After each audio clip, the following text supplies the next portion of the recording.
অভ্যুত্থান পরবর্তী নানা চ্যালেঞ্জ থাকার পরও 2025 সালে সুষ্ঠুভাবে হজ সম্পন্ন হয়েছে বলে দাবি করেছেন ধর্মোপদেষ্টা আফম খালিদ হোসেন। রবিবার সচিবালয়ে 2025 সনের হজ ব্যবস্থাপনায় বাংলাদেশের কার্যক্রম ও অর্জন নিয়ে আয়োজিত সংবাদ সম্মেলনে তিনি আরও বলেন, এবছর কোথাও কোনো সিন্ডিকেট হয়নি।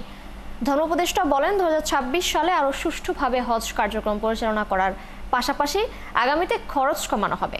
এছাড়া বাড়ি ভাড়ায় কম খরচ হওয়ায় সরকারিভাবে যাওয়া 4,978 জনকে 8,28,90,000 টাকা তাদের ব্যাংক অ্যাকাউন্টে ফেরত দেওয়ার কথাও জানান ধর্ম উপদেষ্টা।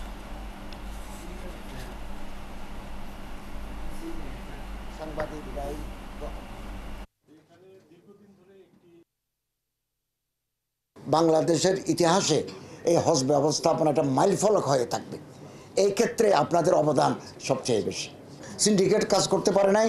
আপনাদের পরামর্শগুলো, আপনাদের এই উৎকণ্ঠা আমরা বিবেচনায় রাখবো। 2026 সালে যাতে আরও নির্বিঘ্ন করা যায় এ ব্যাপারে আমরা সচেষ্ট এবং সতর্কতা অবলম্বন করব।